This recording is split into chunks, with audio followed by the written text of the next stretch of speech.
Ladies and gentlemen. Good evening, everyone. Welcome to HAW Talks. As many of you know, this is the first year we're hosting this incredible initiative. We believe that there are so many incredible, phenomenal, unshared stories in the Arab world. And through HAW Talks, we are trying to unveil those stories to you tonight. I am thrilled to be introducing to you 5 wonderful speakers from across the Arab world. First off is Asma Jabir. Asma is a Palestinian-American student at the Kennedy School of Government. Please allow me to welcome Asma.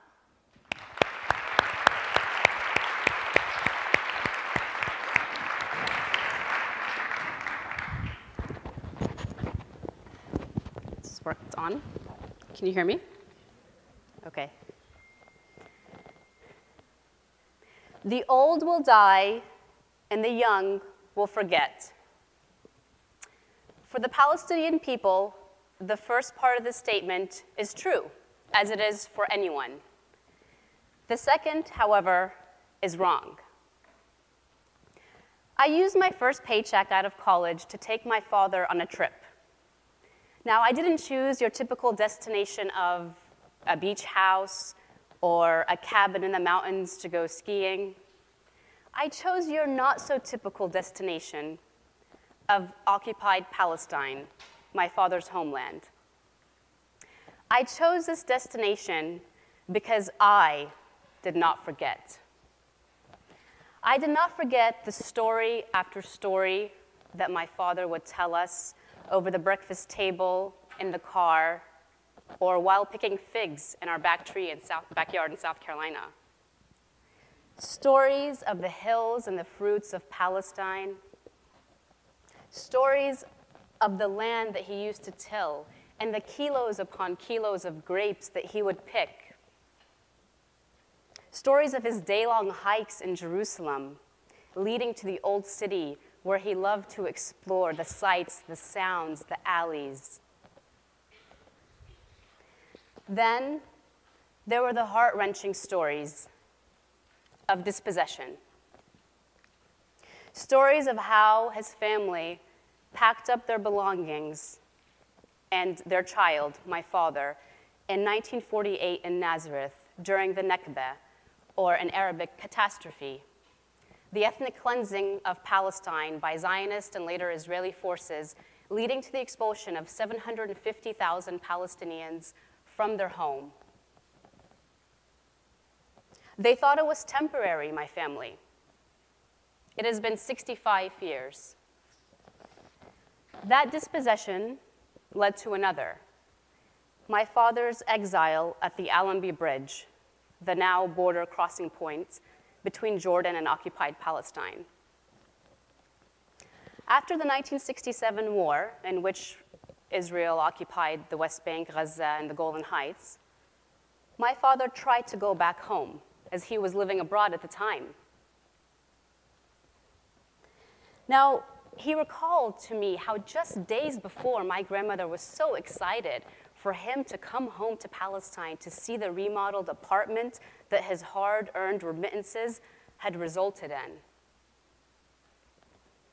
But that's not what he saw. Instead, what he saw was the face of despair on my grandmother's face, a widow who survived the Nakba in 1948. She watched as her son was denied entry into the only home he ever knew. Later, my family, along with 250,000 Palestinians, were stripped of their residency. Once again, they packed their bags and left for what they thought would be a temporary period. It has been 46 years. It was only until my father got his US passport decades later that he was able to return to Palestine, to his homeland, with me. Now, the Allenby Bridge is the main point of entry for most Palestinians abroad seeking to go to the West Bank. It has kept generations away from their land, their livelihoods, their loved ones. Mourid Barghouti, a Palestinian poet and author, describes the bridge as just a few meters of wood, but decades of exile. The Allenby Bridge symbolizes the misery that has inflicted upon Palestinian lives. At the same time, it symbolizes the strength that Palestinians must have when crossing that bridge to endure hours of humiliating interrogations and body searches. My father hated the Allenby Bridge, and he could never recall the story in its entirety because it was just too painful to do so. As a child, I was constantly surrounded by these recollections. And I knew that they were not only his stories, they were my stories and our history. I knew I had to save them. I had to save them for my children and their children. I had to save them to show that there is a Palestinian people with a history and a culture and a right to self-determination and freedom to live in equality.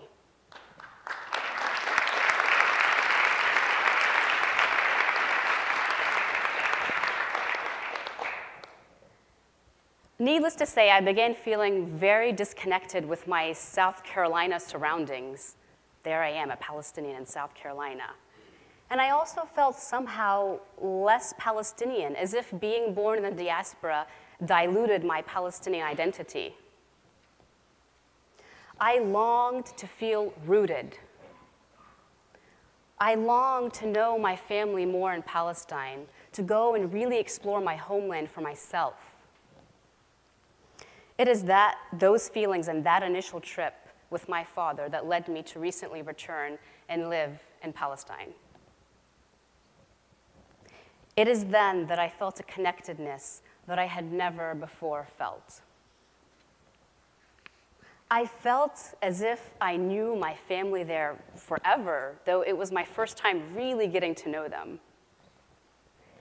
And as for the friends I made, I felt that I was reacquainting myself with people I was torn apart from in childhood, though it was my first time meeting them. I blossomed in Palestine. I felt connection and love, and I felt pain and loss. Ironically enough, it was Palestine that made me feel alive again. I'd experienced grape season, and I'd pick kilos upon kilos of grapes, and I'd call and tell my dad. I'd take the same day-long hikes that he took as a Boy Scout in Jerusalem, and I'd marvel at the hills, and I'd call and tell my dad. I mapped checkpoints, roadblocks, and interviewed child prisoners who are now under house arrest and can no longer attain an education. I'd call, tell my dad, and cry. In what turned out to be my last conversation with my father, I recounted to him a story that happened when I was working in Jerusalem, a mere 9 miles from the area where he grew up. I was waiting for a cab to go to the Old City when a young Jewish couple close by engaged me in small talk. We soon realized that we were all Americans heading to the Old City and decided to split a cab, whoever should find one first. After the husband discovered that I grew up in South Carolina, he remarked, "Oh, I didn't know there were many Jewish folks in South Carolina." To which I replied, "There actually aren't many Jewish folks in South Carolina, and I'm not Jewish. I'm Palestinian." Suddenly, whatever we had in common faded away. He looked at his wife and motioned me to the right. "Your buses are over there." They got into the cab and left, and I stood there, trying to comprehend what had just happened. The humiliation and the hurt coursed through me. Now, I was too young to really live through the American South Jim Crow era segregation, which this situation screamed that to me. but I studied of its proud history of the black and white activists who stood up and would not tolerate to be told on which buses to ride. The last words my father said to me were, "I'm proud of you, Habibti, sweetheart." He was proud. He was proud of my determination to live in Palestine despite the racism that I and every Palestinian experiences daily. He supported that will that resides in me and so many of us to return and to fight and to not be told on which buses to ride. I was counting down the days to go back to South Carolina to really debrief my father about my time in Palestine. I wanted to just tell him about the villages that I intimately knew now, the same villages that he described to me in my childhood. I wanted to rent a car and take him to the very village where he grew up. But in the next few hours, my life unraveled before my eyes.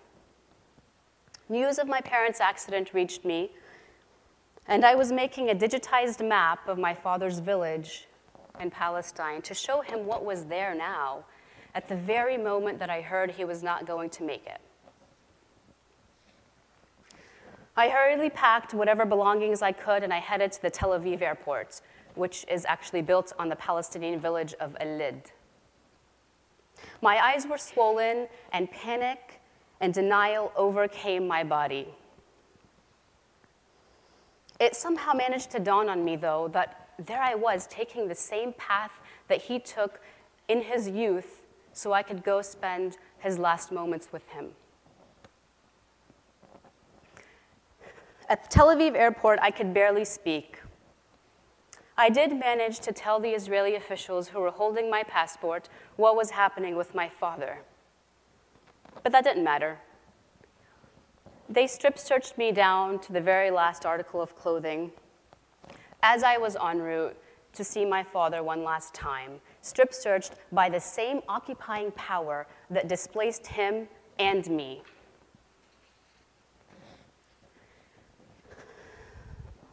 My father passed away 3 hours after my hands interlocked with his back in South Carolina.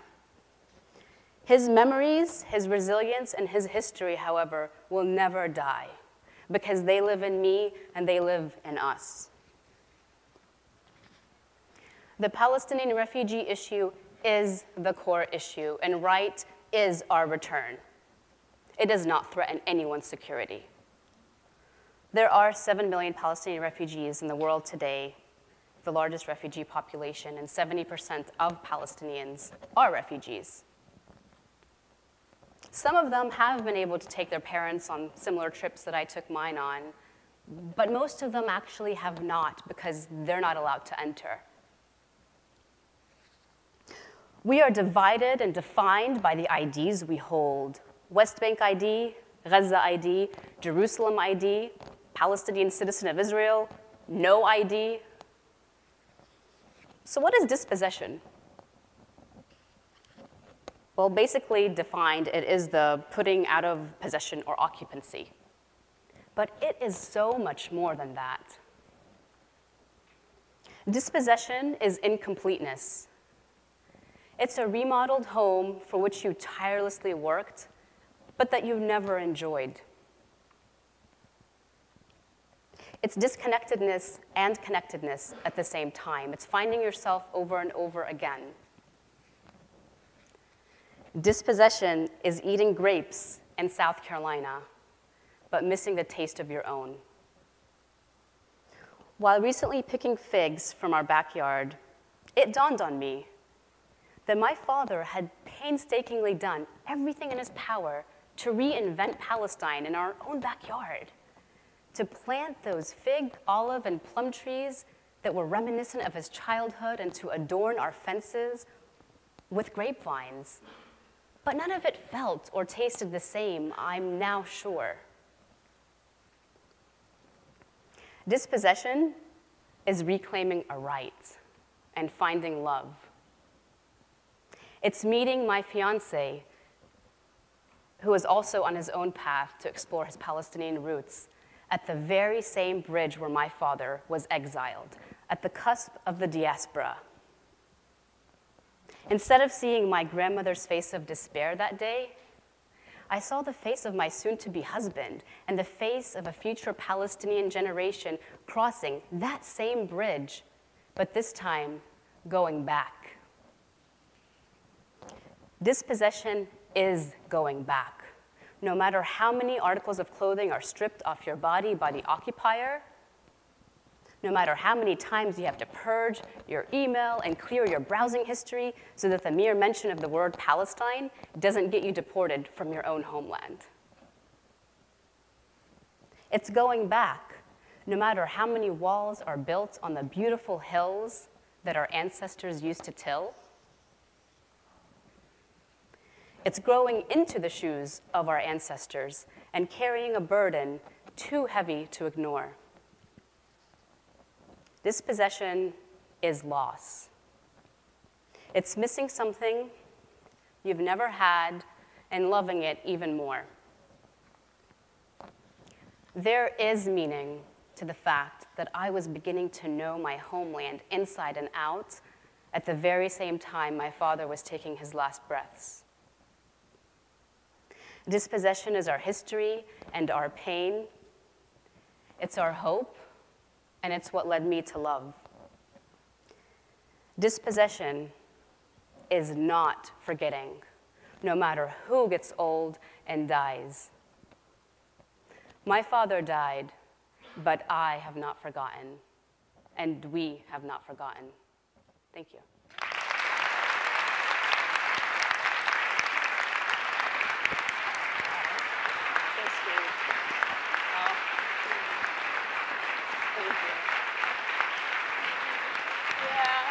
Oh, yeah, turn it off.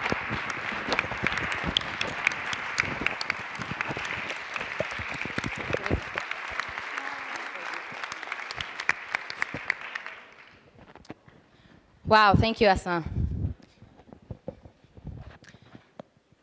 On another note, I forgot to introduce myself. Not that that's important, but it'll probably help me sleep peacefully tonight. My name is Aya Darwaze, and I'm a junior at the college from Jordan. And I'm, in case you haven't noticed already, I'm the VP of HAW Talks this year, and very excited. Okay, so now back to actual HAW Talks. Next up is Yusuf bin Ismail. Yusuf is a Tunisian student at the Center for Middle Eastern Studies at Harvard. And please allow me in welcoming Yusuf. Thank you.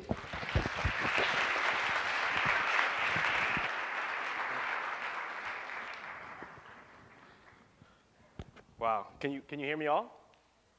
Yeah? Great. What a moving talk. It's truly inspirational talk.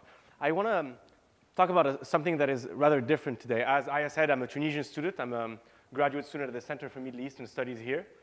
And before I start my talk, I really want to tell you about something that kind of startled me. Happened 48 hours ago in my home country in Tunisia, where I grew up. And really, there are two ways I can tell this story, two versions of this very short story. So I'm just going to go ahead and tell you both versions of this story, and then we can discuss why it's important to have both and what does this mean. Okay, so the first one is very short. Okay. In the small city of El Kef in central Tunisia, a group of extremist Salafis burnt a car. A man was in that car. He nearly died. Thank God he made it out, and the car burnt into ashes, but the Salafis were never to be found again, so they will never be charged. Okay, version one. The second version is the story of Amir Ghed. Do any of you know Amir? No, that's normal. Amir is a 20-something-year-old Tunisian man, lives in El Kef, has always lived in the small city of El Kef in central Tunisia. And what Amir does for a living is simply organize artistic events. Okay. Wakes up in the morning, organizes arts exhibits, organizes concerts, and basically contributes to the life, to the cultural life of El Kef. But the Salafis weren't too happy with Amir's work in El Kef. They weren't too happy with him organizing really all this creative talks and speeches and exhibits and concerts. So they decided to kill him. But thank God Amir made it out of his car when they decided to burn it. And today he's safe. But as I said, the Salafis are nowhere to be found, and they will never be charged. The reason why I'm giving you these two stories is actually very simple. Since the 2011 revolution in Tunisia, we have heard all of this discourse, be it scholarly discourse or academic discourse or media discourse or just everyday conversation that talk about the Arab Spring and the Middle East. So all the time, basically all the news that is stemming out of that region is just too much. It's overwhelming. Nobody can really all take it. But really, every time we hear about the average Arab person in these different speeches, we hear about them in very simple binaries. So how is the Arab man or how is the Arab woman? Peaceful or violent? Islamist or secular? Conservative or liberal? They are either violent in their political culture or peaceful. They're either pro-military coup or they're for the legitimacy and the Sharia. This is how we define the modern Arab person on TV, in scholarly work, in everyday conversation. And the true question is, well, are Arabs creative? I mean, are Arabs curious? Do they care about the arts? Are they artsy? These are questions. These are concepts with which we never really define the average Arab person. So when we talk about the Arab world today, we never talk about Amir. When we think about the Arab world today, we never think about Amir. But as I hope I will show in my short talk today, the concept of arts and the cultural and artistic life has become central to the project that young Tunisians and young Arabs in post-Arab Spring countries are trying to build. There's a societal project that is going on right now, and that is trying to put art at the very center of society. Now, I'm going to focus only on Tunisia, and that's really only in the interest of time. But I really want to emphasize the fact that this is happening everywhere in the region. Since the 2011 revolution in Tunisia, young Tunisians grew increasingly disenchanted with politics. I'm sure there are some Tunisians here in the room, and I'm sure they won't contradict me on this, that any young Tunisian, if you ask him, well, do you feel represented by political parties? Absolutely no. I mean, and I'm talking whether Islamist political party or secular political party, government or opposition political parties, there's a real frustration. There's a feeling that the revolution, I mean, ultimately their revolution, the youth revolution, has been hijacked by many politicians who don't really care about them and who don't really represent them. So all these dreams and all these hopes of the Tunisian revolution, and mainly they're twofold, political freedom and social and economic justice, well, they are the dead end because nobody feels that politicians today in Tunisia are representing them.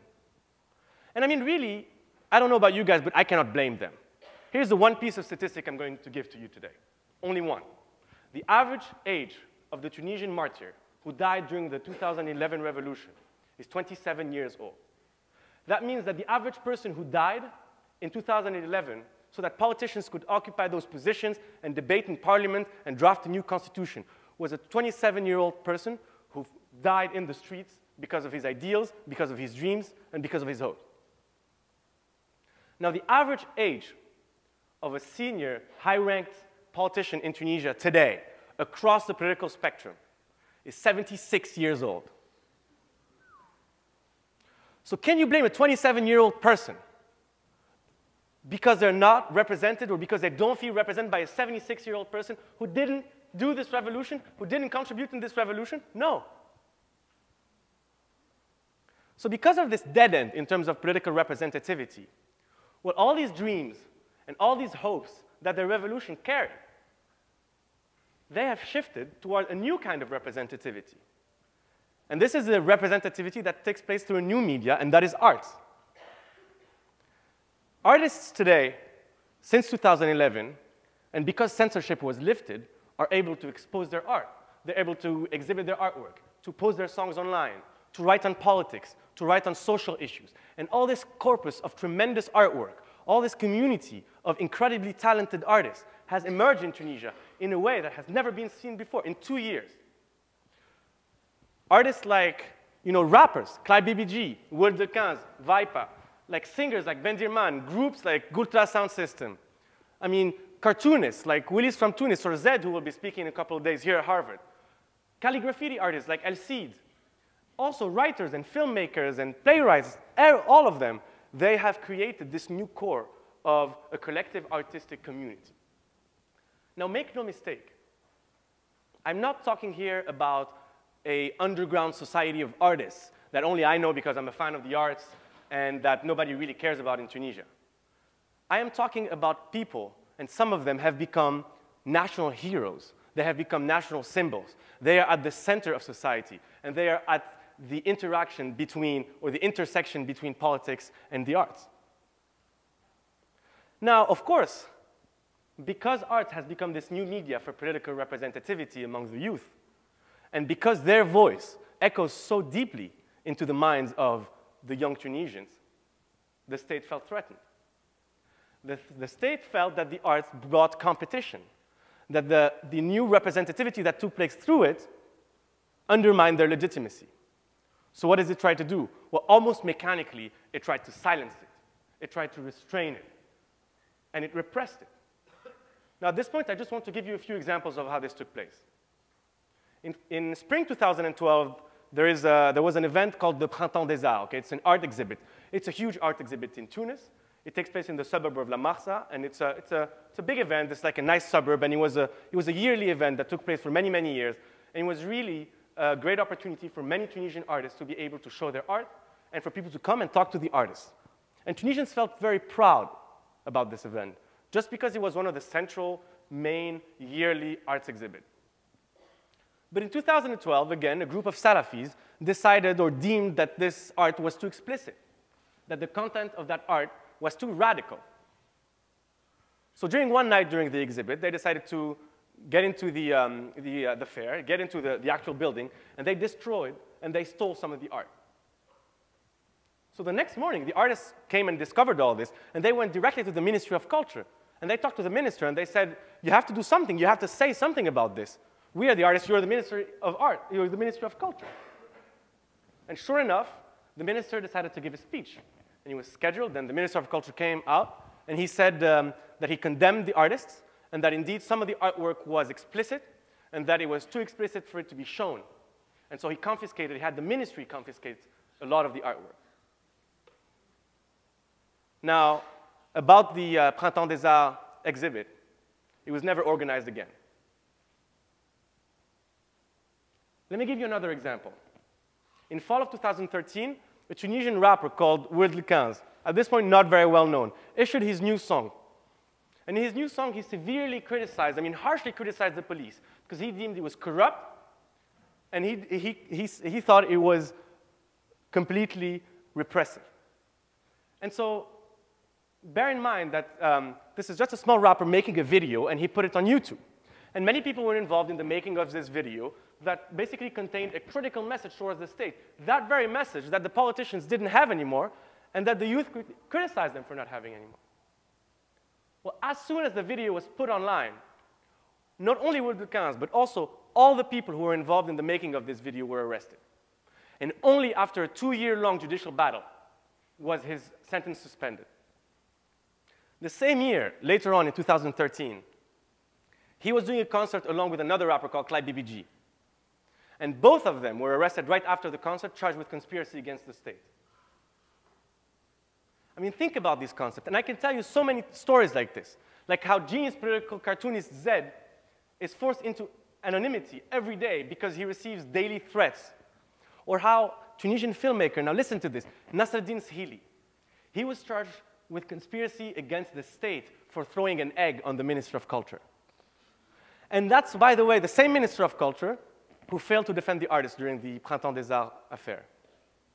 Now, when I think about this repression, really the words of Abdurrahman Munif, you know Munif, the Saudi-Jordanian giant of Arabic literature. Well, Munif, in his novel Sharq al-Mutawassit, he asks this one question. He says, are words really that powerful? How can they be so scared of them? And a few pages later, he replies to his own question. He says, well, words are surely not the strongest of weapons, but it is the last one of them. And it is the weapon of those whose blood has been tarnished. Now, let me tell you something about Tunisia's artists and the Tunisian youth. They have been tarnished by the state today. And although the state has tried to repress them, although the state has tried to restrain them, they're growing stronger. And every day there's an artist who's put into prison. People go out and demonstrate. Artists make songs and cartoons about them. And there's this collective civic consciousness that is born out of this repression. Now, I don't want to do too long of a speech, but let me just conclude with a call for action. Let me just encourage you all to go ahead and read about these people. Look at their artwork online. Listen to their song. Not only will you discover truly inspirational art coming from Tunisia, but you will feel the truly genuine revolutionary pulse of the country. And I am talking about the pulse that ousted a 23-year-old dictatorship in this country, and that might decide one day to do it again. Thank you very much.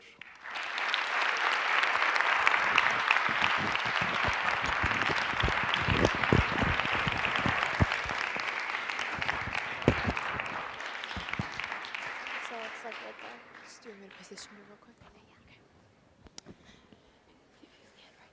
Oh, should I stand before she comes up? You know, they say people have very short-lived attention spans. And they say to keep an audience entertained, you have to add humor. But unfortunately, I really can't think of anything right now. So maybe we'll try again next round. Next up is Sara. Sara is a Lebanese-American student at the Harvard Kennedy School of Government. So please help me in welcoming Sara.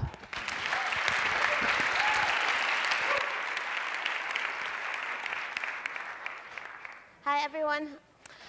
I want you all guys right now to close your eyes and think back to when you were 12 years old.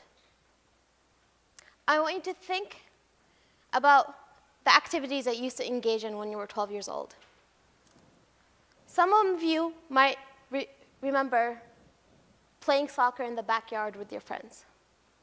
Some of you might remember hopping onto the bus in the morning with your siblings heading to school. Some of you might remember going to the library, browsing for books to read during the summer vacation. Some of you might remember hanging out with your friends in the mall during the weekend. You probably all had the opportunity to live your childhood. This wasn't the case for Omar, a 12-year-old kid that I met a few years ago in Lebanon. Omar is a 12-year-old kid who has never gone to school. Omar is a 12-year-old kid who can't talk. Omar is a 12-year-old kid who has never seen his mother. Omar is a 12-year-old kid who's still in diapers. Omar is a 12-year-old kid, and he's blind. Because of his disability, his mother abandoned him when he was a baby. Because he's blind, society didn't allow him to go to school. Because he's blind, he didn't have the opportunity to play with his peers. Omar's story is one of many stories that I've came across during my work for my nonprofit. And through hearing these stories, I've realized how privileged I am. As you guys can see right now, I'm actually blind. But I had the opportunity to live a normal, well-rounded life.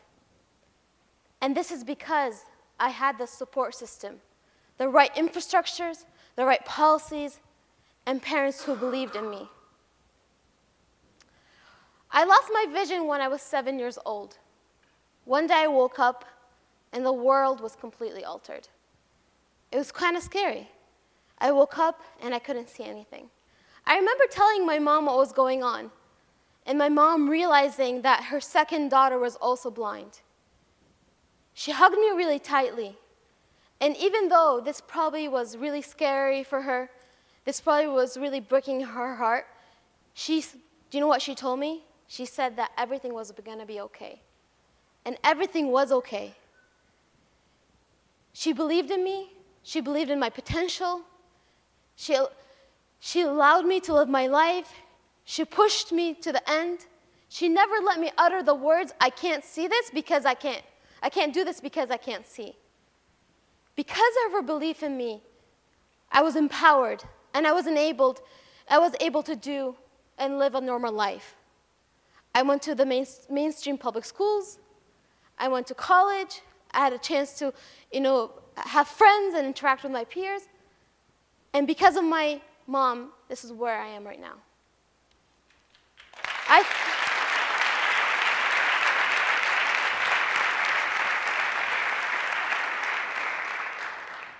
I thought that my story was actually the normal case for many disabled children.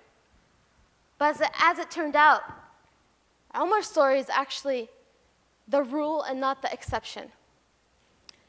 There are 1 billion disabled individuals in this world. In the Arab world, 1 out of 7 individuals are disabled.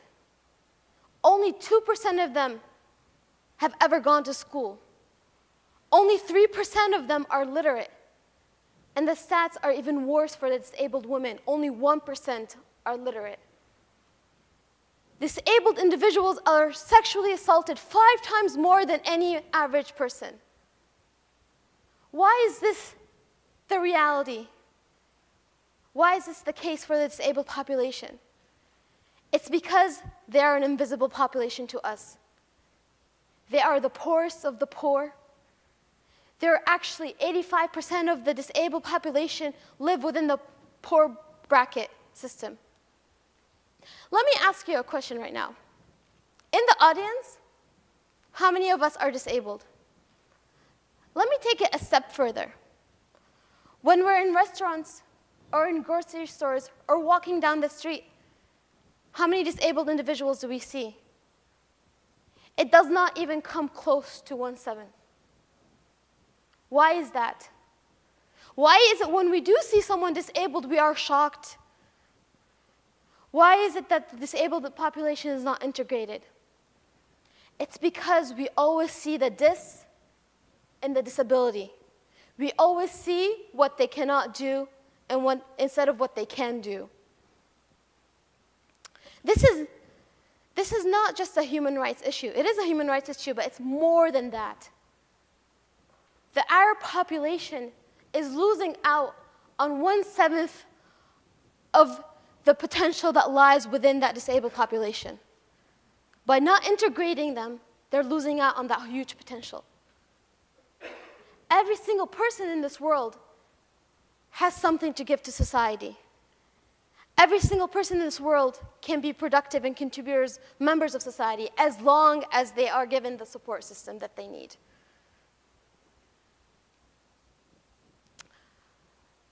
Let me ask you another question. How many of us are actually disabled in this room? I believe that every single one of us is actually disabled. We become disabled when we face a struggle, when we have limitations. But we always focus, but because disabled individuals have their struggles more apparent, we dismiss them automatically. That's what we associate them with. We always associate them with what they cannot do instead of what they can do. You might ask right now, why does this even matter to me? You know, I'm not disabled. I'm fine. I'm okay. But actually, I guarantee you that every single one of us in this world will go through struggles. Whether it is losing a loved one, whether it is going through war, whether it is actually being kicked out of your home and your country, whether it is becoming disabled. And at that point in time, you would want people to understand your stories. You would want people to hear your voice. You would want people to see you. I'm not asking you to pity or feel bad for the disabled population. What I'm asking you is to actually recognize this population and recognize their potential. If you're a policymaker, I want you to leave this room, and when you're creating another policy in Tunisia or in Egypt, I want you to actually integrate the disability, the perspective of the disabled population. If you're an employer from a consulting firm in the UAE, I want you to see value in actually having an employee who's disabled. If you're a teacher, don't feel bad for a student who's disabled. Don't pity them. Really believe in them, empower them, believe in their potential. in doing so, we're going to actually have more kids like Omar. Instead of sitting in their houses waiting to die, Omars will actually be able to have hopes, have dreams, and actually integrate into society. Here's my last question for the day. How can we do this? How can we make this into a reality? The first thing to do is to change our perception of the disabled population. Because you know what? Disability is not cured, but society's perception can be cured. Thank you. Full standing ovation.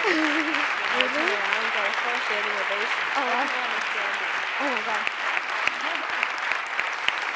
You got it? I'm so nervous.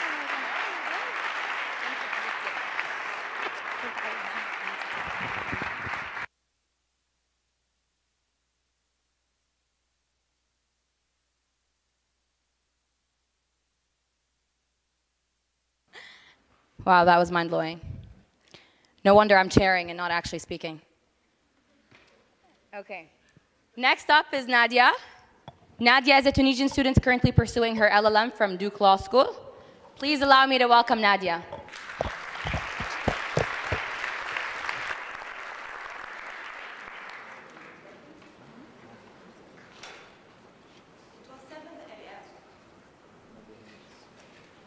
It was 7 a.m. the morning when I left my house to reach the meeting point at Habib Bourguiba Avenue. I didn't know that Tunisians would, on that day, January 14, 2011, make history and put in just few hours to half a century of dictatorship. In that day, I made my way to this place where the Arab Spring has begun. A wave of indignation rose from Tunisians who for 1 month have been watching the bloody images of their fellow citizens being killed by Ben Ali's shots. The flames and fires have burned and bloodied the bodies of the first martyrs and wounded of the revolution. But at the same time, they have awakened the spirit and the consciousness of an entire people.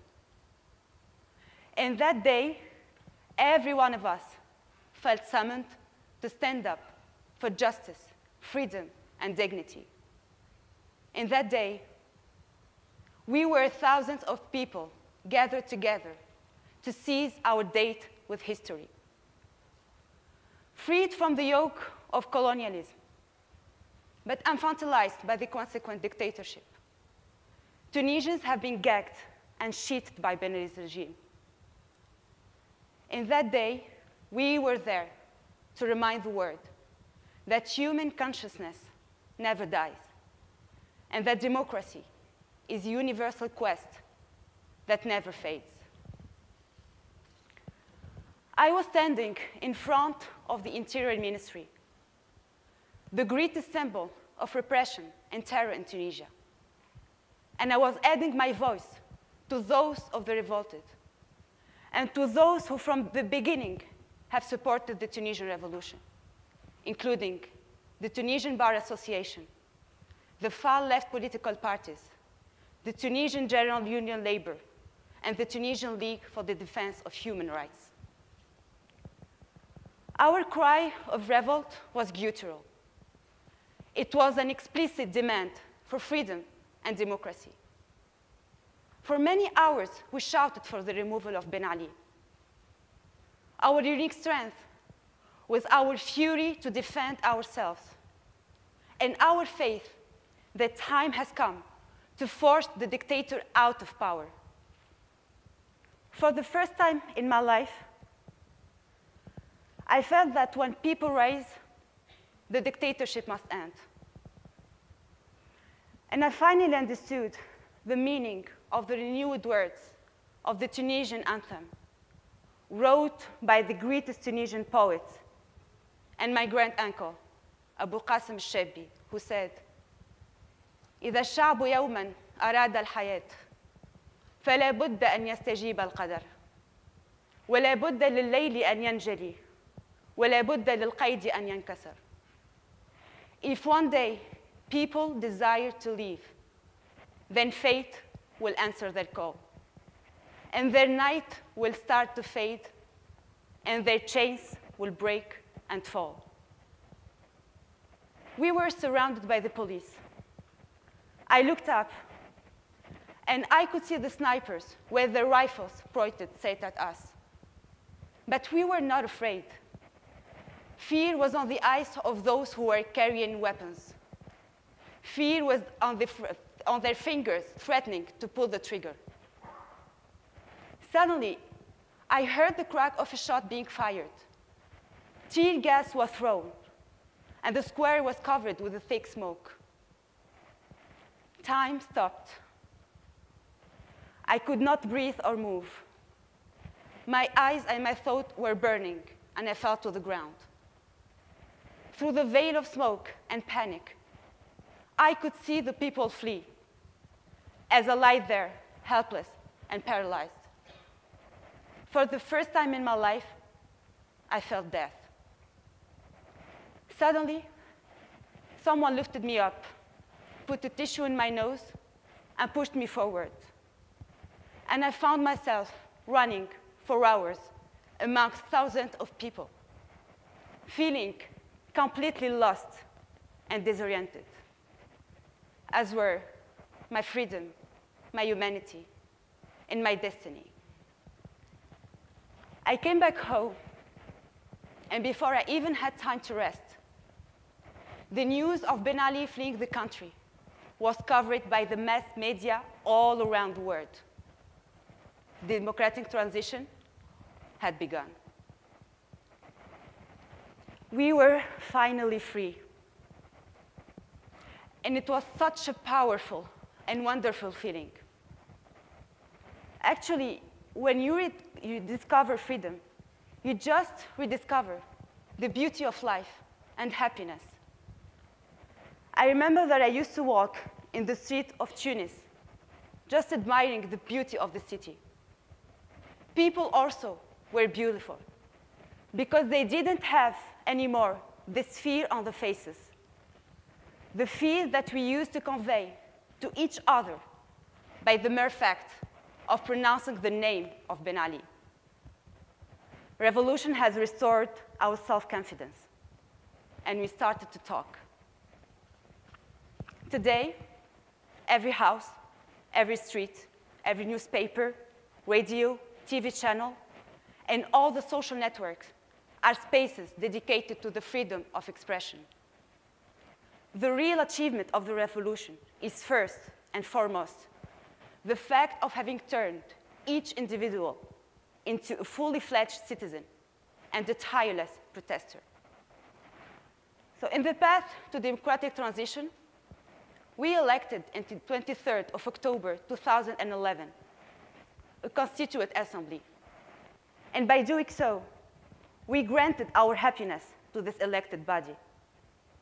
And we also witnessed the rise of the Islamist political party Nahda to power. But today, as Tunisia enters this era of post-uprising, facts are bitter, and truth shall be spoken. The disenchantment of Tunisians with the slowness of change from a democracy that has recently been discovered stems from a series of failures. Failure of the Constituent Assembly to finalize the text of the Constitution. Failure of the government to deliver on promises. Failure of the politicians to lead from the front and to carry the message of the revolution. Many factors can be added to that, such as the dramatic increase in prices, social unrest, the alarming economic forecasts, the downgrade of Tunisia, which is considered today by the international community, the travel agencies, as a risky country, the deterioration of security, and the rise of violence, which have culminated with the political assassinations of Lotfi Nagd, Shukri Belaid, and Mohammed Ibrahimi. The terrorist attacks targeting the state apparatus and causing human losses in the army and the police. All these failures, all these factors, are deemed to be the origin of the deep political crisis in Tunisia. But revolutions do not follow predetermined paths. Instead, they constitute a moment of extreme honesty in a nation's life, where everyone is forced to disclose their real identity. The day will come when the identity of the murderers of Lotfi Nagad, Shukri Belaid, and Mohammed Brahmi will be revealed, to remind to everyone that revolutions do not happen without cowardice and without crimes. The day will also come to reveal those who have ignored the aspirations of Tunisians, to reveal to everyone that revolutions do not happen without betrayal. The Tunisian revolution constitutes a unique and major event because it is the first time in the history of the Arab-Muslim world that the call for democracy is internalized and claimed from the inside. It broke out without ideology, without leadership. The Tunisian revolution raised simply against the violation of human rights, censorship, lies, corruption, and misery. Today, Tunisia is a country released from the shame of dictatorship. But as many other countries in the Arab world, Tunisia is still fighting against the avatars of tyranny. The Arab world is not immune as long as it does not have a constitution that enshrines democracy, fundamental human rights, justice, equality, irrespective of sex, race, or gender. The Arab world is not on the right track as long as the management of public affairs will depend on individuals rather than on the state's institutions and the rule of law. The Arab world is not fair since it does not fully implement gender equality principles. The Arab world is not stable as long as economic hardship, unemployment are not fought for, and as long as suicide has become the ultimate act of resistance of our youth against the inertia of the state. The Arab world is not immune as long as a part of its youth will feel obliged to commit the worst atrocities on earth in order to deserve a place in heaven. Tunisia is not safe since murder has become a means of censorship. Tunisia is not fair since a girl raped by a policeman is prosecuted for undermining morality and decency under the claim that she was with her boyfriend at the time of the rape. And as long as artists are assaulted, rap singers prosecuted, and cartoonists put to jail. But the most important thing is that tyranny is not immune, because freedom and dignity are from now on an irreplaceable need seated in the heart of every human being, and because people who rose one day against dictatorship are people that can never kneel again.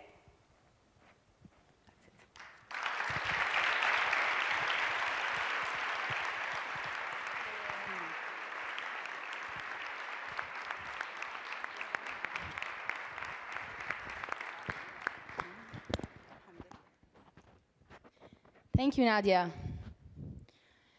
Next up is Raed Al-Simari. Raed is a junior at Harvard College, pursuing a degree in history and literature. Please allow me to welcome Raed.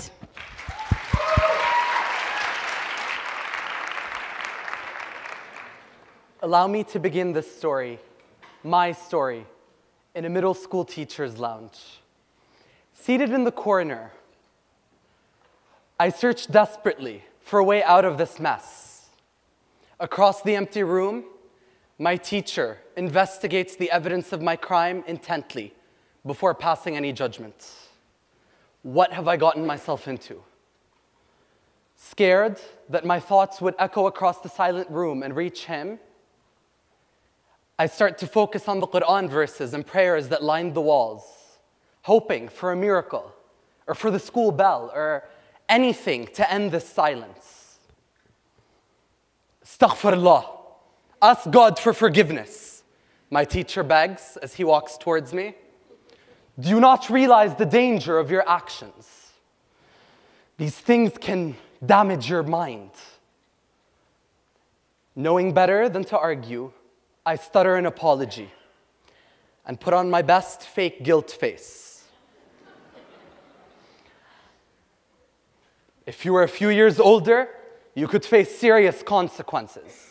I mute his sermon, replaying the moment I got caught. Cut to my 7th grade classroom. Smari, my teacher, towering over me with a suspicious glare. My snickering classmates who did not understand or tolerate my addiction. I look back down at the only comforting face before he snatches her away. Young, innocent Cosette, lit by the colors of the French flag on the cover of Victor Hugo's Les Misérables.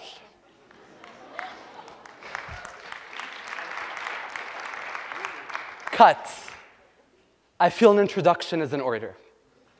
My name is Ra'ed, and I'm an aspiring filmmaker.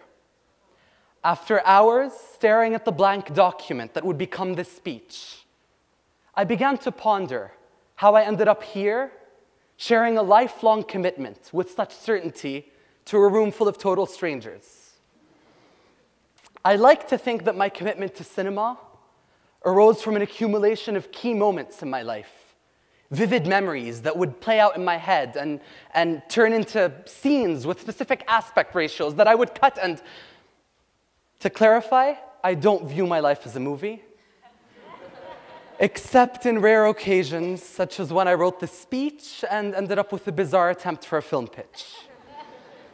I realized on the way from my seat that this may not be the best idea, but I've got nothing else, and considering my athletic abilities, any attempt to run for it would fail miserably.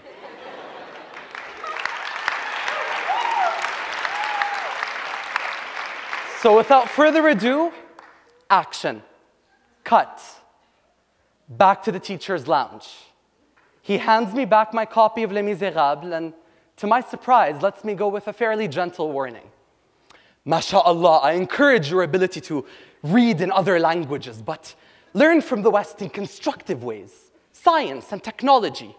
Do not waste your time on frivolous fiction and dangerous ideas. All I could think at the time was, thank God I left Lolita on my shelf. But eventually,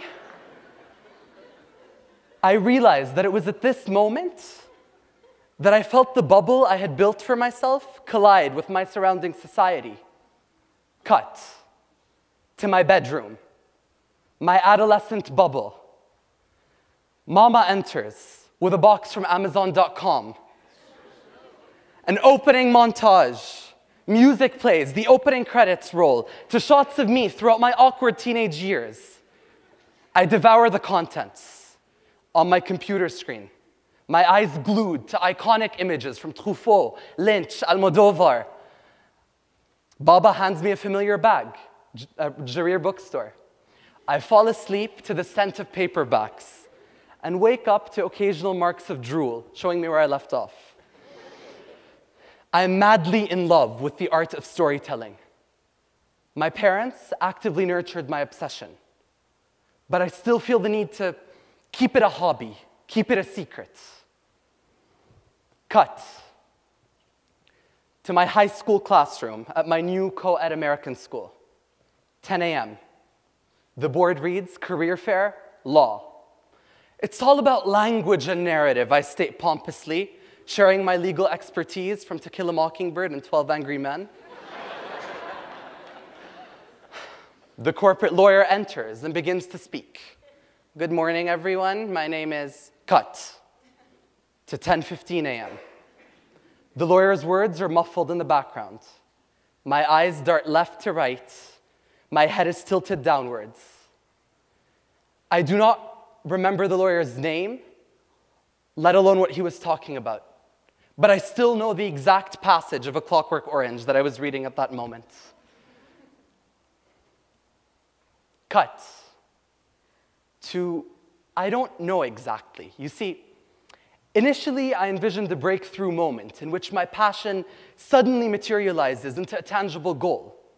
I like to think it was while watching Fellini's 8½, but to be more realistic, I thought of setting it to a mundane moment, like brushing my teeth or sitting in a car.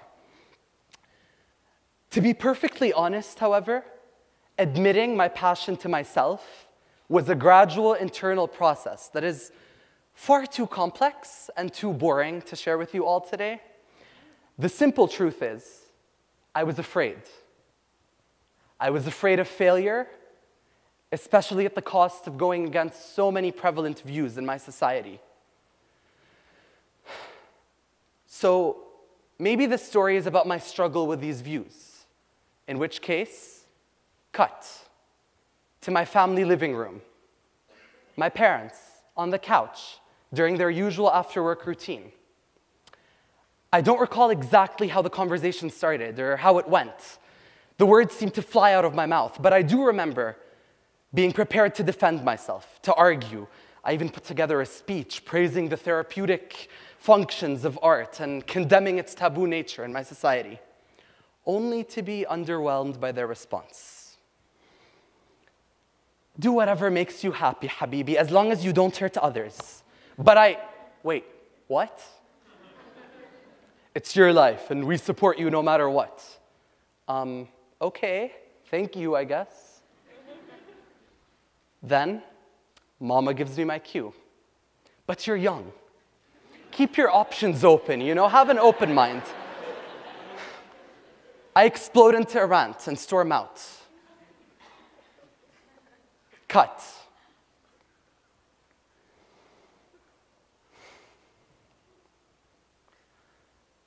Amman, Jordan, a film set for an upcoming American movie. As a summer intern, the experience, pure bliss, aside from one odd moment. A Jordanian crew member approached me and asked, "You're not really Saudi, are you?" Yes, as a matter of fact, I am. But not fully. I mean, where did you grow up? Yes, Saudi on both sides, grew up in Riyadh. But how? Wahid Allah, you're educated.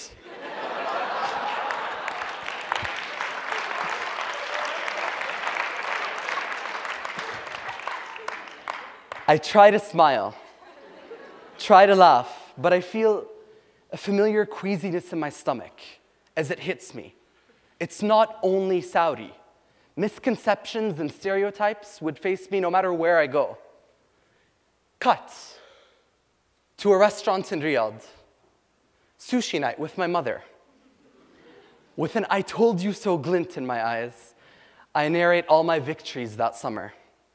"I'm proud of you," she repeats. But I do not hear her. I do not listen. That is, until she shares a little anecdote. An acquaintance of hers from work, who, counter to stereotypes, is not from the Gulf, asks what I intend to do with my degree.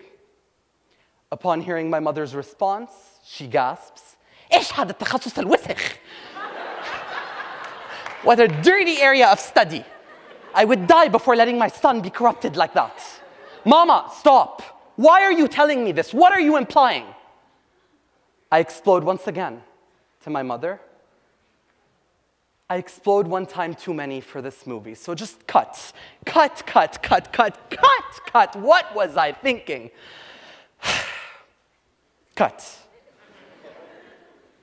Allow me to channel my backup career choice, my inner film critic, as I'm not sure what story I'm trying to tell you all today.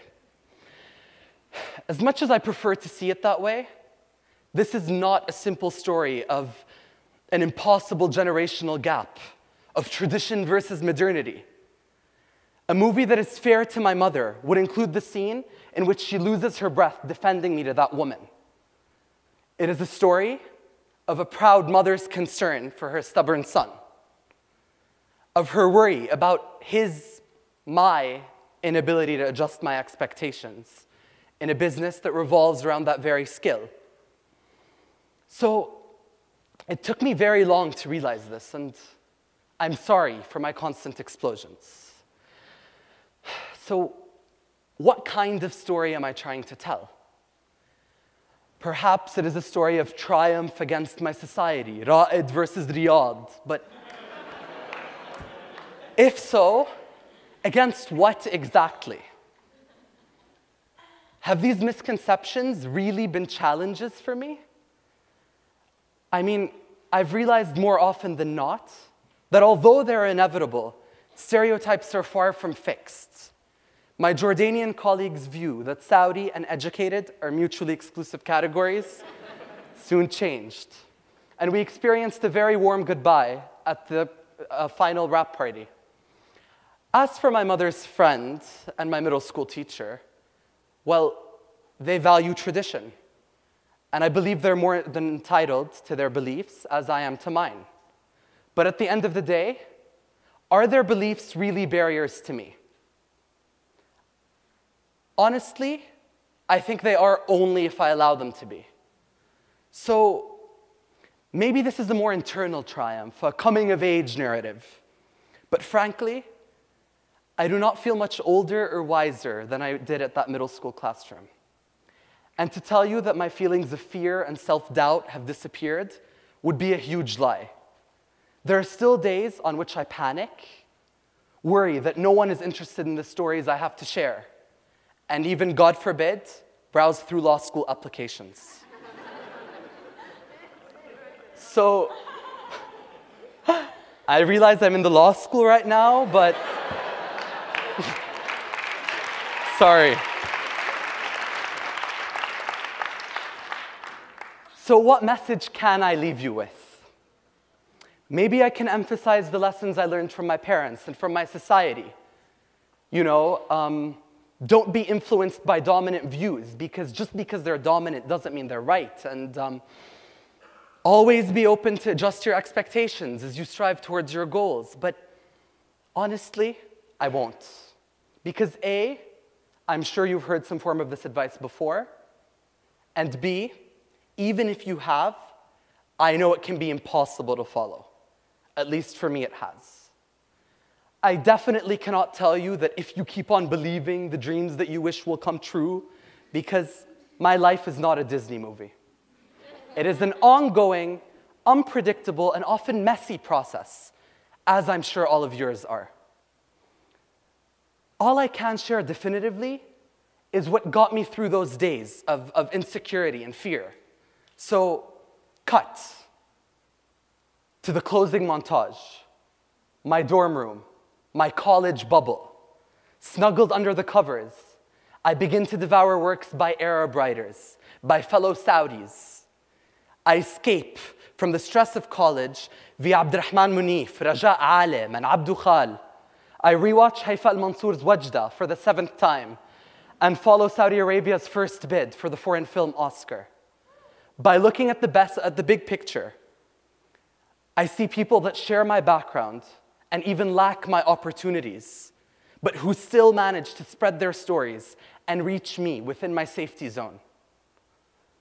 More than anything, I've been rescued by the mere act of escape into a great story, whether on the page or the screen. It can be done, I repeat to myself and to all of you. The screenplays I have written often end with the conclusive transition, fade out. But seeing as this is an ongoing story with no clear conclusion, I feel it is much more appropriate to end this night with the transition, cut. Thank you. Thank you. Thank you very much. Thank you.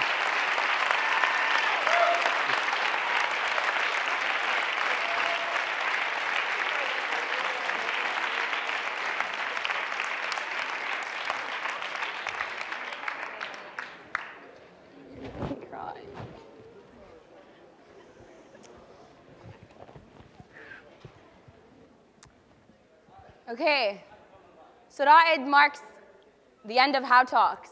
However, I'd like to share a few words with you. Through HAW Talks, we were trying to build a platform to share and exchange ideas and stories.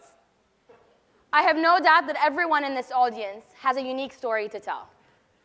What I want you to do is to go back home tonight and think about your story. I want you to think about sharing those stories, and not just with the Arab world, but with the international community. The world doesn't know your story unless you choose to share it. And because of bias in the media, there's always going to be,